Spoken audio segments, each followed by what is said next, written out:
I'm Al McFarlane. Welcome to the Conversation with Al McFarlane. I'm glad to be here and glad to have you along as well. On Wednesdays, we talk about business, wealth creation, and we look at the various extensions of what it means to be in economic prosperity mode, to be focused, to be thinking about, to be doing things that build personal, family, and community economies. And today's program does that from a couple of points of view. I'm going to be starting off talking to my friend and leader in community, Elder Atum Azzahir. She's the founder and executive director of the Cultural Wellness Center in South Minneapolis. And as part of that mission is doing massive work on building economies in our community, having us and the people outside of us understand the integral and necessary role that we have to play in an entrepreneurial field to be moving towards self-sufficiency, self-reliance, and resilience. And then after that, I'm going to introduce you to a new friend, Larvel Bunker, who is an entrepreneur who is in a business that helps people become franchise owners. It's going to be a great conversation, and then we'll wrap up with all of us talking together about our view, our challenges, our opportunities, our critique of community, and our presentation of possibility. Where are we going? What can we do? What must we do as we pursue fulfillment, development, and the movement toward our authentic selves?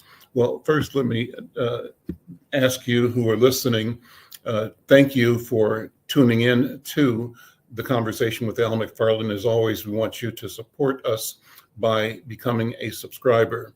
You do that by going to YouTube, Insight News MN, Insight News Minnesota, and click the subscribe button. Of course, share, of course, like. We've crossed the 500 threshold. We're looking to get 1,000 subscribers. We invite you to support us, to help us by becoming a subscriber, also by asking your friends, your contacts, your networks to check out what we're doing and to subscribe as well. We let you know that we're streaming across 2 YouTube platforms, not only the YouTube Insight News platform, but in partnership with the Black Press of America. We're streaming to and we're hosted by Black Press USA. That's the website for the National Newspaper Publishers Association. Obviously, Insight News, a part of that esteemed organization, champion of our identity, our rights, our freedom. And we are streaming across 3 Facebook platforms and streaming across Twitter Live and LinkedIn Live. So wherever you're connecting, we value and appreciate you. We want you to go to the YouTube Insight News, subscribe, and tell everybody you know to subscribe to this program. I want you to know, too, that I have been a fan and a proponent of the work that's being done by Dr. Greg Carr, who's head of the Afrocentric Studies Department at Howard University, and he's doing this work in connection with Dr. Karen Hunter, who is a serious radio personality, and together they've created a project called Nubia, Knubia, and the Nubia project is an extension of a larger, grander vision called narrative, the word narrative with a K, just like knowledge is spelled with a K. The narrative in Nubia strategies are to use social media, digital platforms to build towards, create a space for collaboration so that we can build an information system that is ours, that supports our point of view, and that grows intellectual and cooperation opportunities for us and among us. Well, it's like trying to build the 2023 version of the Great Pyramid. And Karen and Greg, Dr. Hunter and Dr. Carr and their team invite all of us to bring our bricks. How do we all together around the world bring technology bricks, bring our knowledge, our experience, our know-how, our expertise, and add to this developing icon, developing symbol of our genius and creativity that reflects, the sense of longevity in the future, such as the pyramids reflected from the past. Well, if you get a chance, go to narrative.com, check them out, join, support. These interviews that I do on the Conversation with Al McFarlane get posted there as well. And our ground game has always been these interviews are also used as feature stories in our flagship business, which is Insight News. www Insight News, check that out. A PDF version of the publication at issuu.com, issuu.com/Insight News. Lots of ways to connect. We want to connect with you. We thank you for being a part of this. Well, Atum Azzahir is the founder and executive director of Minneapolis's Cultural Wellness Center. She is a doctor of literature. Now, you have to explain this to me, from the International Kefren Institute that she earned in May 2007. And the International Kefren Institute is about Black life internationally, as we just discussed, building sustainable cultural institutions in African communities throughout the African diaspora. She's the founder of the Cultural Wellness Center, which is an African-American nonprofit, which is centered on the idea that when culture and community knowledge are studied and valued, they are powerful tools for health, healing, community building, and economic development. And her passion is helping to fix things like the Child Protection Service. And that passion stems from the fact that based on the scrutiny and removal that disrupt and destroy Black families, there's a need for attention. She says that to this day, systemic racism breaks us down, limits where we can live, and the schools we can attend. It fuels deep mistrust of people in power. So as a result, and in response, over the past 25 years, the Cultural Wellness Center has developed and seen how we can change lives when we build Black people's cultural wellness and community care systems. We know that there's a better model, for example, than policing of Black families and reliance on other government systems. We'll talk about all that and more. Elder Atum, once again, it's always a pleasure to be with you. Thank you for being here. How are you today? I'm doing well, and it's always powerful to hear you describe all of what you do and talk about and work with on a day-by-day basis, and put it in the context of Black people recovering ourselves and really and truly owning our freedom. So it's always great to be with you. Thank you for inviting me today. Well, thank you. I was talking with our friend Gary Hines yesterday, interviewed him, and just in the course of this was the power of the power of being together. Number one, yes, it's not mysterious. It's just natural unfolding of what needs to unfold. And yes, in the course of the conversation, I talked about solutions, and it came to me that the solution is in the Blackness. And it's in the sound of Blackness as well. And yes, so not only is that a body of singers and a group and an institution, but it's a concept that has celestial, that has almost divine origin, because sound and Blackness mean a lot at the yes, cosmic level. I'm gonna drop that on you. What about yes. that? Wow. As usual, brother, you open with something that you and I could talk about forever. And I want to just kind of quickly say that part of what you've just said and how it plays out for me is that I am in the process of working with someone who is looking at how gospel music and blues and jazz in particular Mm-hmm. was the kind of expression of the African's way of dealing with pain and suffering. So when we think about the church, when you're in any church, whether it's particularly the Baptist and Pentecostal, you'll hear lots of humming.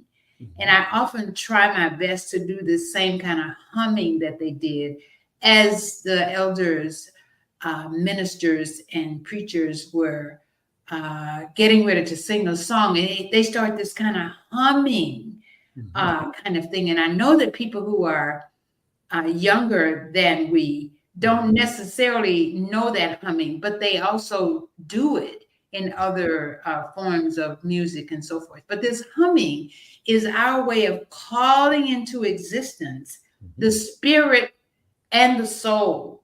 And the spirit and the soul then through the gospel music, the old gospel music, that then brings us to a level of consciousness that we are even unconscious of, speaking in tongues and all of those kind of things that happen in the church in many cases. That I'm learning and beginning to see is the way we connected with the Creator in creation at a level that we were even necessarily not always conscious of.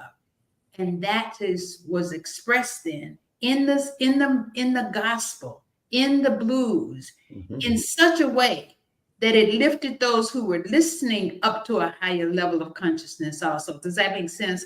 Yes. So when you bring that up and you think about Gary, and you talk about Gary Hines and the sounds of blackness, that's what comes to mind for me. That's amazing. Well, that's wonderful. You've got an event coming up this weekend. Would you talk about that? Invite people to participate, be aware, and support.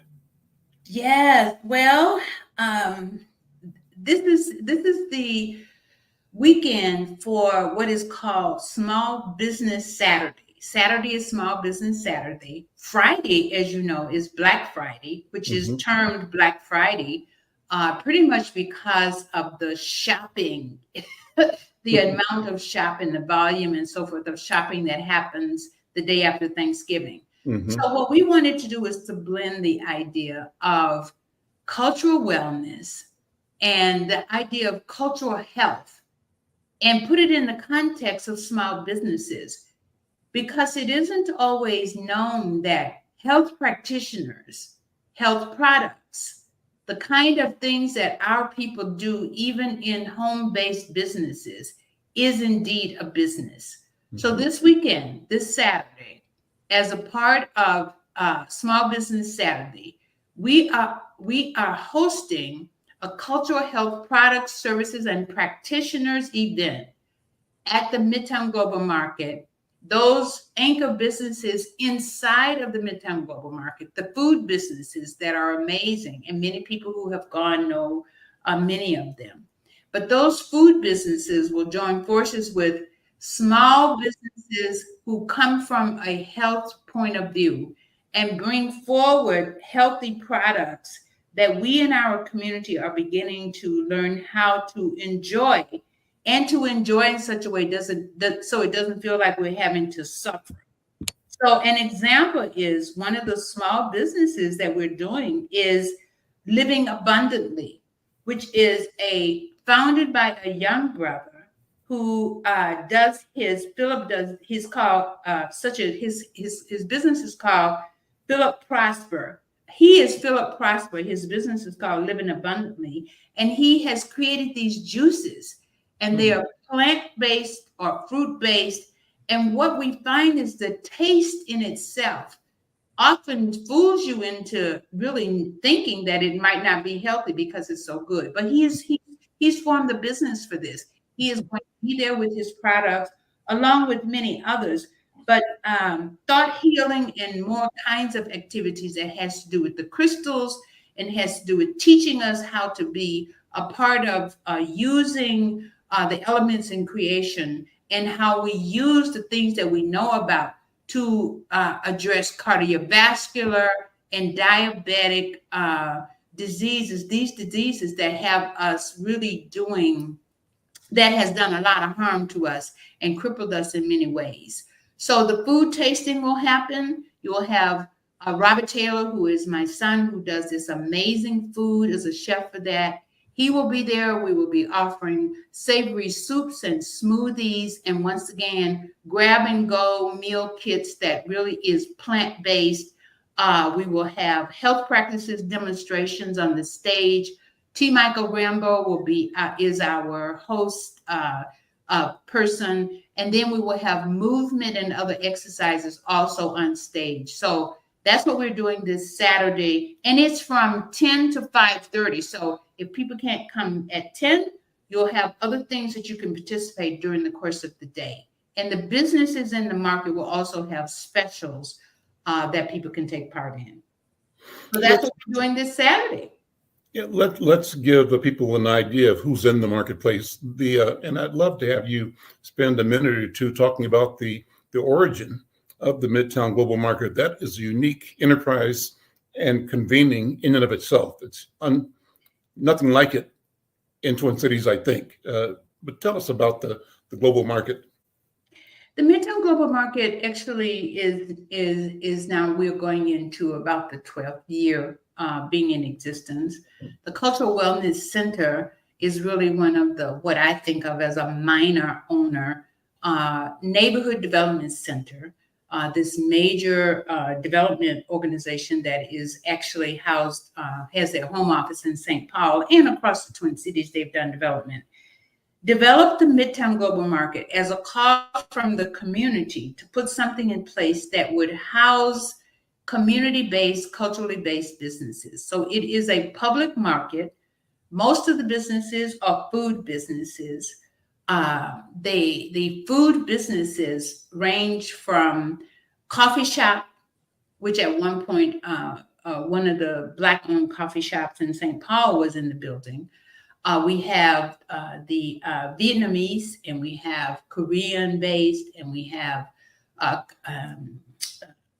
different businesses or different foods in the future. As a matter of fact, a Caribbean food business is going to be going in. We had one before, but they're gone. Our role has been to help our role, Cultural Wellness Center's role, has been able to really connect community and culture to the idea of this public market offering services to the community. It came into existence because the Sears building that had been empty 10 years on this corner of Chicago and Lake was finally asked the city and was able to, through Ryan Companies, develop this into what is the public market. And the Cultural Wellness Center really, in terms of what we think of as a minor owner of the market, we are really there to make sure culture and community is a part of building the entrepreneurial wealth practices that happens in that community. So that's an abbreviated version of how it came into existence. There are 32 businesses.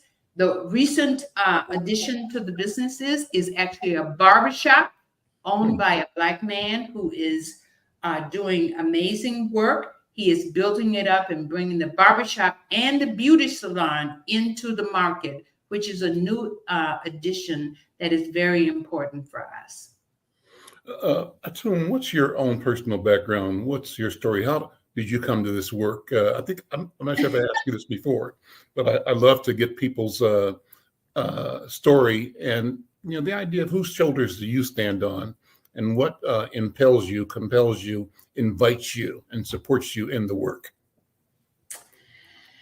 Well, I think first of all, let me just say to people that I continue to be so grateful that this year I turned 80, and living for 80 years as a Black woman. I was also born and raised in Mississippi, 1943, in the Delta portions of Mississippi. And I came to understand that in my early years, that actually it was not a liability to be Black.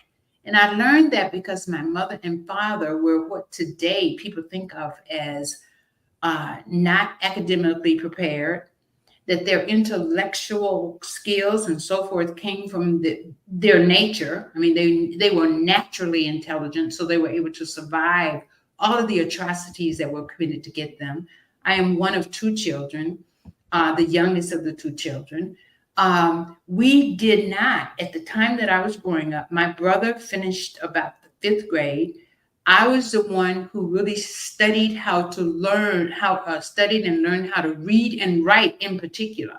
But because my family were not in the kind of educated class, and I say that with cautions, we learned how to make it on our own. I learned how to take care of myself, learned how to create something out of nothing. And that's what I've done all of these years. The Cultural Wellness Center is my contribution to our people for what it took for us to survive. So we study who we are. I've traveled extensively in Africa and the Caribbean so that I can see how people think, not just how they live, because many people come back and think there is impoverishment. But what I see is a kindness and a caring that is connected to a divine order. And so when we talk about ancestors and we talk about whose shoulders have we stood on, that's the reason I commit myself to stand on the shoulders of people like, for example, Mahalia Jackson, or examples of people who used our own pain and suffering and turned it into something which we call knowledge. As it relates to the idea that you talked about, the International Catholic Institute, my husband and I created this because he is a student, a very deep student of Egypt and what is called Kemetic thought. He was one of the first to say to me that for us as people of African heritage, we have to study every domain of Egypt, just the way the European did of Greek, in order to give ourselves what is really a body of modern sciences that's grounded in our culture. And modern sciences include what you talked about today in terms of the IT and all the technology, because their system of thought begins with science and ends with technology. Whereas ours as Black people, we do everything in the context of spirituality. And that is a system of thought.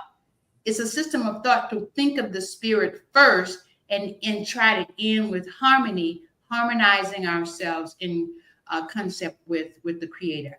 I've learned that myself, taught it myself, written about it myself, and we were able to develop a school in it with my husband, Saber Ahmed.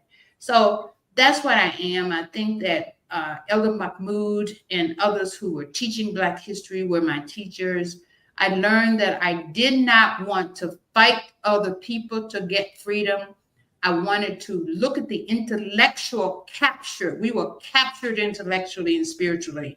And I wanted us to free ourselves intellectually and spiritually, which is why I'm a part of what we think of as teaching classes and courses and teaching people to stand on who we are and how we have taught the world to be the best, but at the same time, not giving any credit for that. So that's who I am. I appreciate the question. I constantly say to people when I come on this show, you're able to bring out the knowledge that you and I both try to live by. And so I thank you for the time you've given me on that today.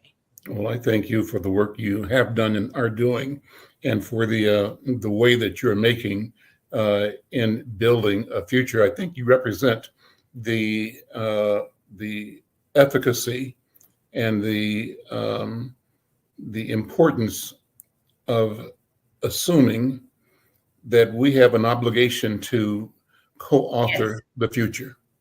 That's right. The future that matters is the future that we write. And we have to trust ourselves and study, as you said, to prepare ourselves, and then study how to collaborate, how to cooperate, how to share, how to build, how to test, and how to pivot as we create a future that sustains human life. That's correct. That's correct. And one of the sayings that I have is, we don't do to others what they have done to us, but we do for others what we did for ourselves in ancient times. We do so much for others. and we don't necessarily ask for credit. But at this point in time, we have to take credit for what our people have both developed in ancient and in current times. And I think that's what our young people are doing, which is wealth building is a part of that. Thank you so much. Hang loose, stay with me because I want to bring in our other guest today, and that's Larvel Bunker. I met her at the Black Men's Legacy Summit held last month, I think, or the month before, up at what we call the Thor Building in North Minneapolis, a project presented by Build Wealth Minnesota.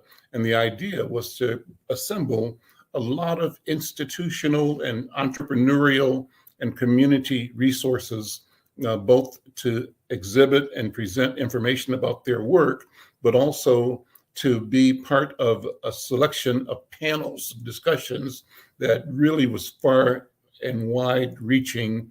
The object of it is to eliminate any excuse any Black man could have for not moving on the plane of personal and family and community and cultural development and wealth creation. Well, Larvel Bunker was one of the presenters, both as a business, but also as a panelist. She's a native of Minnesota and has more than 30 years of professional experience in marketing and communications. She's been and as a, both in the corporate and entrepreneurial arena. She's been a program manager, a facilitator, lifestyle coach at national nonprofit organizations. She's got a bachelor's degree from the Minnesota State University at Mankato. And until recently, she and her husband, Randy, co-owned and operated a multi-unit home healthcare franchise here in Twin Cities. They purchased startup units and grew the business straight through the global pandemic into a thriving business. And after negotiating the sale of that franchise business, they launched their present company, which is called Foresight Franchise Consultants. Foresight, Forsyght, franchise consultants. And the mission of that is to inform people about franchise business opportunities. And for people who are interested, guide them, help them get through the franchise ownership process. Sister Larvel, good afternoon. Welcome to the conversation. Good to see you. Thank you for being here. Thank you, Al. Good afternoon. I'm happy to be here. Well, let's jump right into it. I think some people may not understand, and what you're doing is providing the knowledge. What is a franchise? How does it work? And how can we see ourselves benefiting from becoming franchise owners or in the franchise field? Mm-hmm. Well, I think most people, when they think about a franchise, they think about the Golden Arches, right? McDonald's. That is the largest franchise business in the world. But what a franchise is, it is a business model that allows an entrepreneur to enter into a contractual relationship with a proven business system. And with that relationship, you get the right to operate the business just as they do. So using their support services, their systems. And so with that right to operate as such, there comes a mutual beneficial portion too. You do have to pay some franchise fees. There's, they provide you training, ongoing support. And so it's a back and forth relationship where it benefits them to help support you and your business to be successful. How did you get into franchising? I mentioned a little bit, but tell me more about the details of how you became a franchise owner. Well, for a long time, like many people, I dreamed about owning my own business, felt like I had some good ideas and wanted to be the boss. And I had never got anything off the ground. My husband, Randy, he was constantly in corporate and, the main provider of the household. And I would jump in and out of corporate work, of the nonprofit work that you mentioned. But that desire, that dream was always there, Al, but never able to get anything off the ground. I found out about franchising after my sister was working at a business that was a franchise and started talking to me about it. So I looked into it. I connected with the franchise consultant, someone doing exactly what I'm doing right now, and she guided me through the process. It was an eye-opening experience for me and Randy to know that it exists. Nobody had ever talked to me about it. I knew about starting your own business, all of that, hanging up your shingle, but buying into a system that already exists and has proven results was new to me. And it fit with my corporate background, right? I'm very systems oriented and processes. And so that fit for us too. And so then we purchased the home healthcare franchise because it spoke to who we are at our core. It's a service business.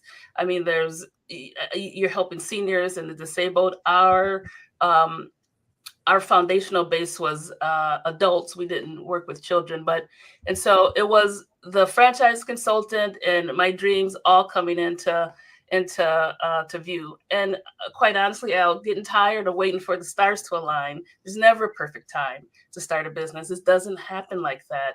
And also the weight of, I guess to say it, the consequences of regret outweighed our fears of the unknown finally, and we took the leap. That's amazing. And so what makes, how do you, as a consultant now, identify what would be a quote unquote good candidate for owning a franchise? And what kinds of franchise opportunities are out there? Like you said, I think for ordinary people, when you say franchise, you think about the Golden Arches, McDonald's, or something like that. But there are many, many, many more areas of endeavor. What are some? Right. In fact, Al, there's more than 3,000 different franchise opportunities. There's just something across at least 28 different categories.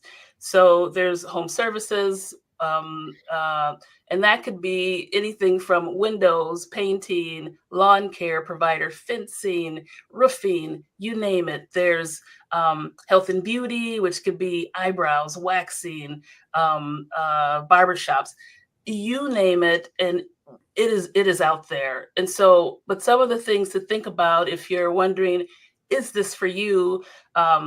I will say that it varies. The characteristics vary based on the industry, and the franchise model. But in general, there are some aspects, some characteristics that you'll find in any entrepreneur or franchisee. Specifically for the franchisee, the first and foremost is you have to trust the system. You have to believe in the system you're buying into, because that's what you're investing in. Mm-hmm. And it's imperative that you follow the model. You have to trust it and follow it in order to even attempt to achieve the results that they say it could do. Okay. The financial preparedness is another one. To borrow a phrase that we heard at the Legacy Summit, you need to keep it 700, right? With your credit score. Credit worthiness is important. You don't have to have the money sitting around to fully fund a franchise, but you have to demonstrate that you are responsible with finances. And one of the ways to do that is through having a high credit score. So that is key. Another one is be an effective communicator. You have to talk to people, all kinds of people, all the time, and get comfortable with the varying ways of talking to people, via text, email, Zoom. You have to be able to be responsive and receptive to the franchisor, the funders, vendors, your employees. So that is key. Another one is critical thinking skills. And I want to put a pin in it that you need to be an effective and faithful self-advocate. You have to know when you need help, what kind of help you need, and where to look for it. And that part comes from building a network of people who support you too, and resources. And finally, I'll just say that you have to have courage over fear, Al, because entrepreneurship and fear go hand in hand. It is a scary proposition to step out there on your own, but we encourage people to trust themselves. We are capable. We are capable people, and with these systems in place, it is just a possibility, and the results, the what could be, far outweighs the fear. You have to embrace the fear, maybe like you would an old friend who is encouraging you to push yourself and reach beyond the safe spaces that we kind of tend to cling to kind of tether ourselves to our comfort zones. I guess that's what I'm trying to say. Step outside of that, and that's where the magic happens. So a question, Larvel, does a person, for example, need to look at franchises in areas where she or he already has some expertise? For example, do you need to know how to shingle a house in order to own a roofing franchise, or do you need to be a dog groomer in order to own a, say, mobile pet grooming business? How does that preparation and familiarity influence what you do? Yeah, that's a great question, Al, because on the surface, you would think, yeah, I have to know about those things in order to do it. But the truth is you do not. The preference is that you work on the business and not in the business. That's just a very basic tenet that is preferred by most franchisors. So you don't have to know how to roof a house in order to own a roofing company, but you should have good management skills. You should be able to deal with people, good communicators. Some of those things I said before will be most important. Be coachable, because they will teach you. They will provide the training, services, and support to get you up to speed on the industry and how the system works. And you are just the driver of that train. And so, no, you don't have to work in the business, but your goal should be working on and growing the business. So have you and Randy discovered that there's a market in terms of our people who are considering or would consider becoming franchise owners? You're consulting. What are you finding? And what's your growth plan for the work that you're in right now? Well, I sure hope so. I sure hope to reach as many folks as I can, Al, because I mean, currently industry wide, there's only 6% of the franchise owners are Black. So there's room for that. And I think it's 31% are female. So there's absolutely room to grow. But I think in order for it to grow, people have to know about it. And so I'm doing what I can to spread the word and bring in people who are interested, and talking to anybody who is interested. I don't have any kind of caps on you need this, that, or the other before I talk to you. I want you to know you cannot make an informed decision unless you know what your options are. And so I want to tell people about their options. Franchise fees can, range anywhere from $5,000 to $59,000. I refer to that as the cover charge. That just gets you in the door, right? That gets you the license. But then the other portion of it, you have to factor in startup costs and operating expenses.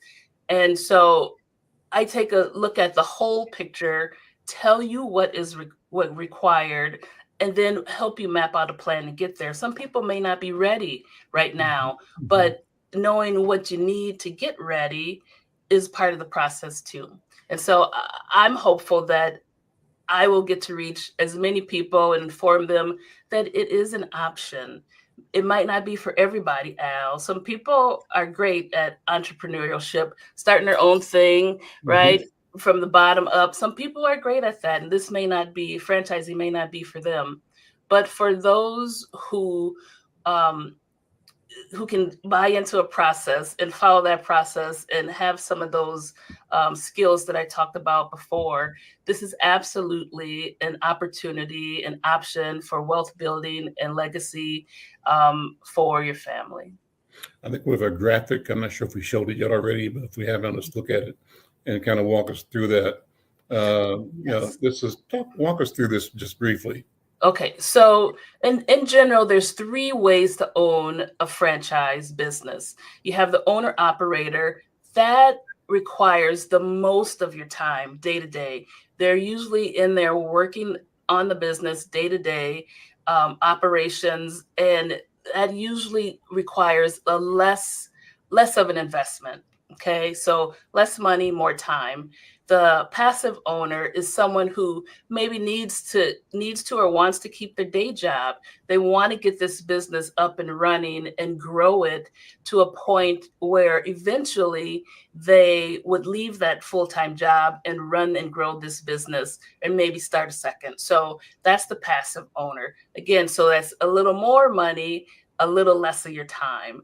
So this last one is an executive owner, and this is one where they have no desire to be a part of the day-to-day operations of the business. They want to buy a company, invest in a company that they can hire people to run, essentially, is a way to think of it. And so requires the most amount of money and the least amount of your time. So, and you could fall into any of those categories.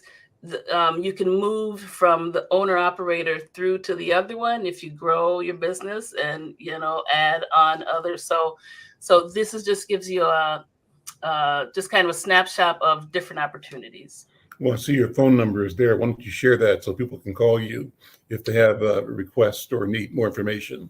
Absolutely. 612-345-8830. That's my direct number. You can call or text me. Happy to answer any questions you might have. I'm going to take a break, and when we come back, I'm going to bring Elder Atum back in sort of a roundtable conversation, reminding the viewers, thanking them for tuning in, thanking the people who have posted questions or comments in the chat. And if you have more comments, we'd love to share those. Thank you, Comfort Dondo, and thank you, Peace Speaks, for your comments about the event coming up Saturday.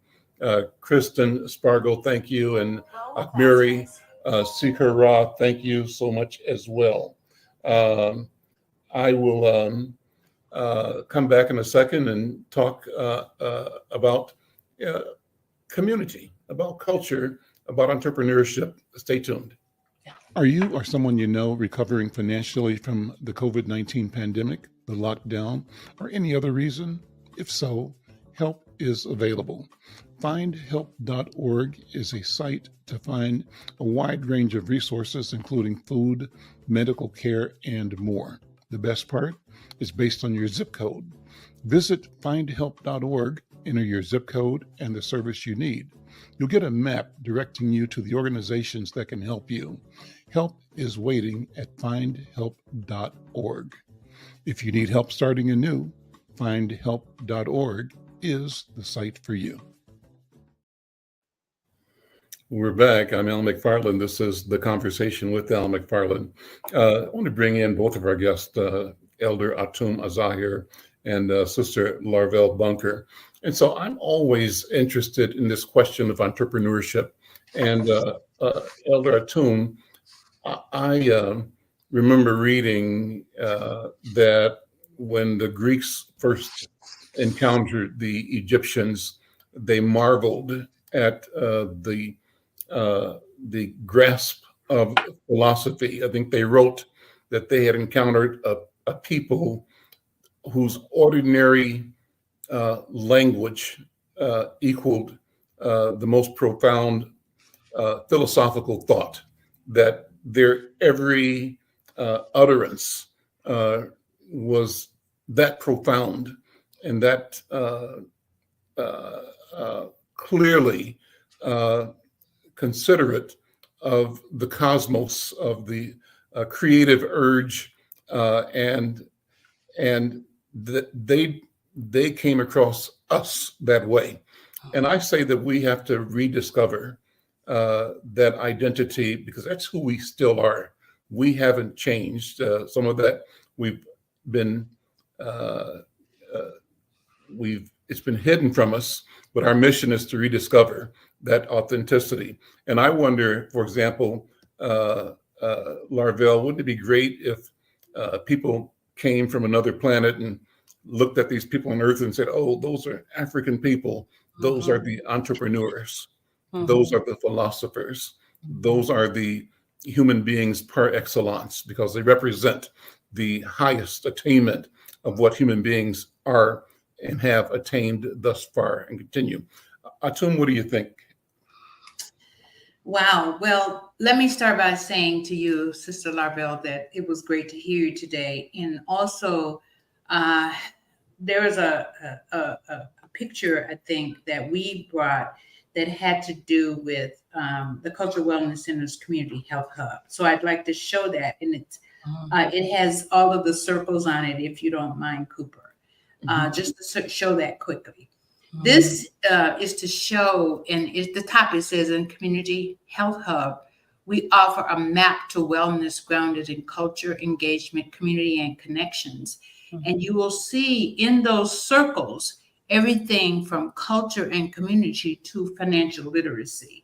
So I wanted to show you that because people could call us. And one of the things in preparedness that we have to pay a lot of attention to now, you can take it down, brother. I wanted to, is Laura, you said this preparedness, financial preparedness. You talked about the credit score.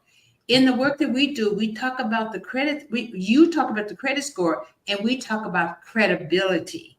So in our community, we now have to think about not only the credit score, but credibility. What is our credibility, not just among other people who we're trying to get credit from, but in our own community? Our credibility includes, back to the ancient times, reciprocity. In other words, we have to give and get at the same time. And money is a part of getting, but our credibility and our caring about each other is a part of the giving part.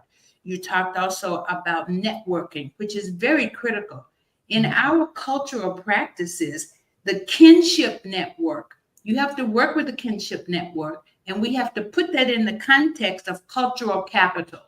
So the cultural capital that we have to have when we go to make an entrepreneur, to start a business, we usually don't count what the money is that exchanges between us and someone who is braiding our hair, or us and someone who is taking care of our children.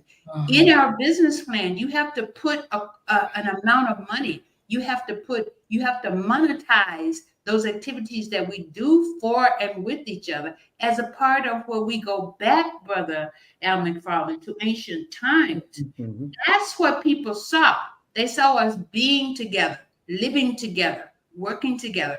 And part of the enslavement process was to change that system, that infrastructure of culture, and make us think we were alone, that nobody cared about us, and that what we had to do was to take and not expect anything to be given in return. So that's where I would connect what we do with what Larvel is saying. And one thing is, in terms of entrepreneurship, is so powerful because the model that we offer as the Cultural Wellness Center, we called it this kind of incubated initiative.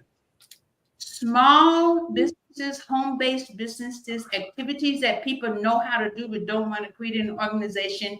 They do within the context of the Cultural Wellness Center, and we provide the back rooms kind of activities that they need, bookkeeping and budgeting and those kind of things. The backroom activities they don't have to worry about, but they have to have an excellent product. And we have to see that excellence also is capital.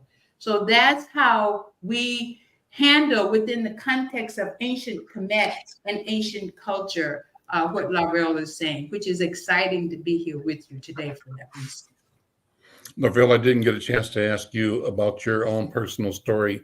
And I just say that you're a native of Minnesota. Whose shoulders do you stand on? And when you look at and consider your legacy, what stories, what influences, what power both drives you and enables you? Thank you, Al. So I'm the youngest of six. All my siblings, there's 6 years between me and the sibling closest to me. And I'm the only one born in Minnesota. We came here by way of Midland, Texas, where my mom was raised. And so I've been a Minnesotan my whole life. And so I grew up in and around St. Paul. And I say in and around because we moved a lot. My mom raised all 6 of us on her own as a single mother. And absolutely, I stand on her shoulders and get strength from her. That never giving up, that fearlessness I talked about, that community also, right? Keeping all of us together. And it was very important to her that we didn't go to jail, and education she instilled in us was very important. She had to drop out and help with the family when she was in 8th grade.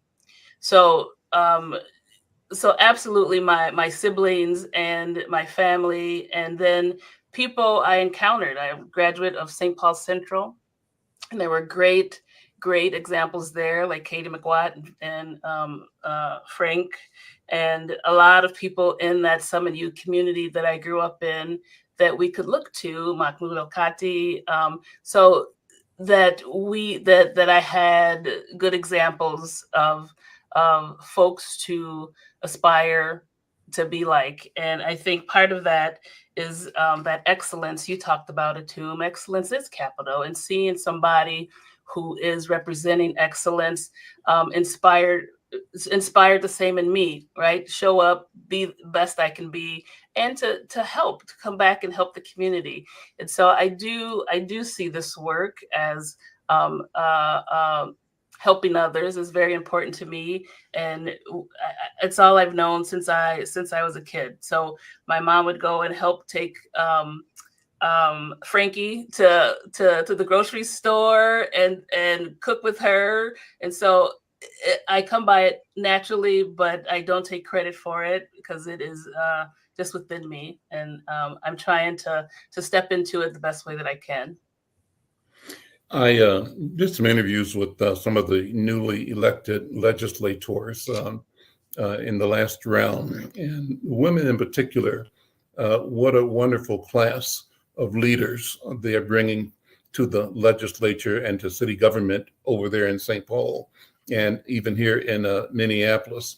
One of the legislators, however, she already served one term, reelected, and a person of color, not an African American, but she might have been, I can't remember exactly, but she said, we are coming into this legislature differently because there's a lot of money on the table, and we are comfortable redirecting that money to our communities.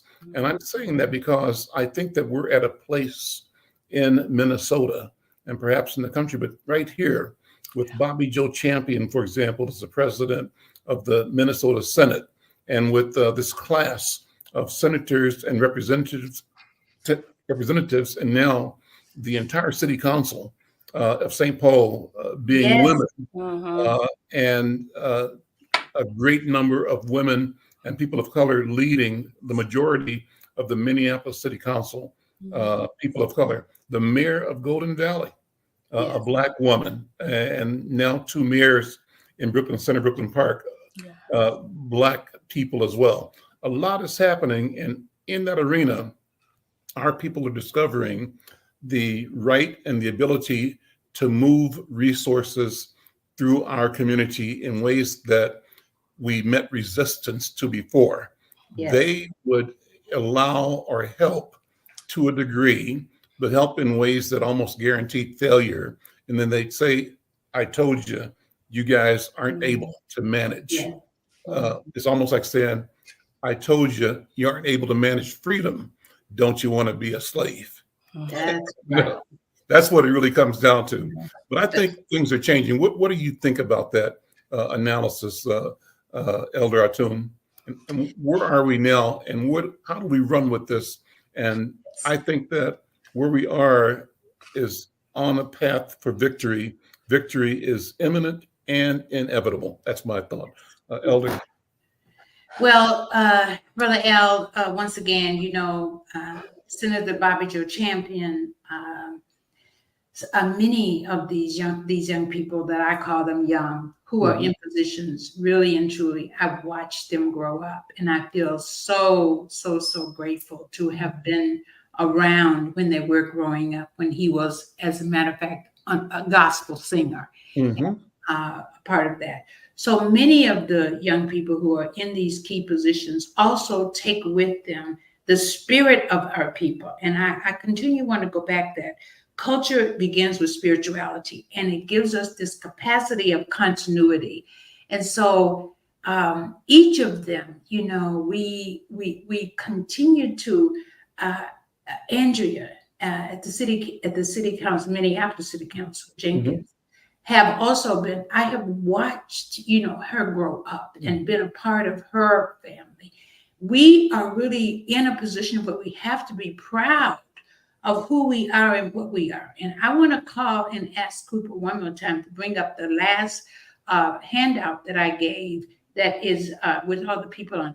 This is really consistent with what you're asking. This is about Robert Taylor, a cultural wellness center health hub food artist. This is my son. The way his food enters our heart and soul and cause us to think of food as medicine is another example of heritage, of passing down what we have.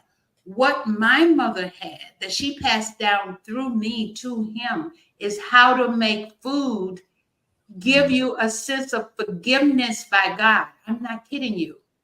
The young people who are in the legislature now are in a similar position. It may sound like their position is disconnected from food and medicine and culture. But as a people, we incorporated all of those things, the laws that we promote, the wealth that we created, the sense of worship and so forth. All of those things are together. They are not separated. So the laws these young people are going to be, and the policies that they're going to be advocating for us, and the money that gets distributed is based in this idea of culture and cultural wellness and wholeness. And that's what I'd like to say is we are in a powerful place at this point in time.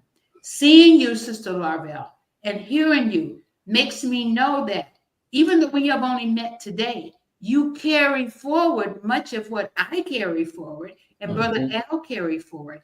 But we don't have to have met to make that happen. It's a part of our nature and a part of our spirit and a part of our relationship with the divine. So, Mr. McFarlane, that when we get on, we preach. So want you to know that that's my sermon for today. Well, I'm going to call that the mic drop. That was it. Because I was simply feeling it, Elder Atum. I'm feeling it in my gut, and it's a good feeling. So I thank you. Sister Larvel, great conversation. Great to be with you. And I look forward to collaborating with you. I want to help you and promote, elevate your work in inviting people into the awareness of opportunity and support them like you support them. And let's build one brick at a time. We're building something new. We're building for the next age, and it starts with us. We can do it. Listen, always thank you, Mother Atum. It's a gift being with you. Thank you so much. Until next time, I'm Al McFarlane. This is The Conversation with Al McFarlane. We'll see you next time. Have a great hunt.